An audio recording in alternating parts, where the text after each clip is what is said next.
Ce lundi, à 13h15, élus du Gard rhodanien, du département et de la région, professeurs, représentants des parents d'élèves, lycéens, chefs d'entreprise, se sont tous mobilisés devant le lycée Albert Einstein à Bagnols-sur-Cèze. Au total, plus d'une cinquantaine de personnes étaient là. La raison ? L'importante baisse de dotation horaire globale prévue à la rentrée de septembre dans l'enseignement général du lycée. Ce sont 113 heures hebdomadaires qui sont menacées et qui entraîneraient la suppression de 6 postes d'enseignants. Sur ce lycée, depuis des années, et je dis bien des années, que la dotation générale horaire est sous-évaluée. Elle est systématiquement sous-évaluée, ce qui engendre derrière toute une problématique qui est de savoir comment on recommence l'année. Moi, je me mets à la place et j'échange souvent avec lui à la place du proviseur. C'est en permanence des essais d'essayer de joindre les deux bouts dans les emplois du temps. C'est pour les enseignants des conditions de travail qui sont un peu compliquées tant que septembre n'est pas passé. Qu'il faut enfin reconnaître que ce lycée, le lycée Einstein, a une particularité dans le territoire, c'est qu'il est excentré.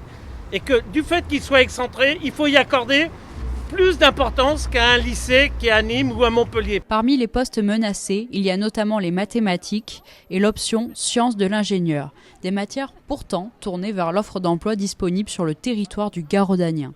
Pour pouvoir bâtir cet avenir dans un territoire où il y a des entreprises, et notamment industrielles, mais pas que industrielles, qui cherchent des emplois, qui ne sont pas pourvus, où on a besoin de pouvoir avoir des formations, où on a besoin d'avoir des formations initiales, qui correspondent aussi à ces besoins-là, pour que tout le monde puisse bâtir un avenir ici, fonder une famille. C'est pas parce qu'on est à 450 km du bout de la région qu'on n'en fait pas partie, et donc on doit être pris complètement en considération. En effet, Bagnols-sur-Cèze se situe en bout de région. Cette spécificité géographique rend difficile la venue de professeurs contractuels de Nîmes ou de Montpellier, pour qui la distance est un frein. Alors, cette baisse de dotation horaire globale viendrait cristalliser ces problématiques déjà existantes. Moi, ce que je demande et ce que j'ai déjà verbalisé et écrit aussi en lien avec le maire et le président de l'agglo, c'est que la rectrice vienne sur notre territoire pour qu'elle sente la réalité de ce qui se passe dans notre territoire. On n'est pas une exception nationale, on est une particularité. Déjà en mars, plusieurs enseignants et parents d'élèves avaient échangé avec le rectorat sur ces inquiétudes. Depuis, pas de retour. C'est une injustice faite au territoire, à nos élèves. On les condamne à des classes surchargées. On est déjà sur 2 sites, on est déjà un lycée en restructuration. On est un lycée qui a des difficultés à recruter. Donc c'était important d'arrêter ce que j'appelle moi ça une spirale du déclassement pour ce lycée du Gard rhodanien.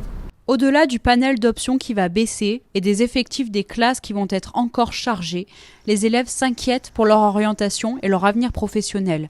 Sur Parcoursup, plusieurs établissements prennent de plus en plus en compte la réputation du lycée des candidats. Alors, les lycéens bagnolais craignent d'être lésés.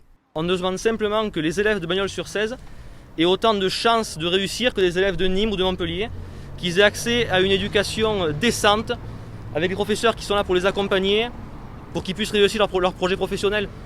Ce qu'on demande, c'est normal et on ne devrait pas avoir à le demander normalement, dans un monde idéal.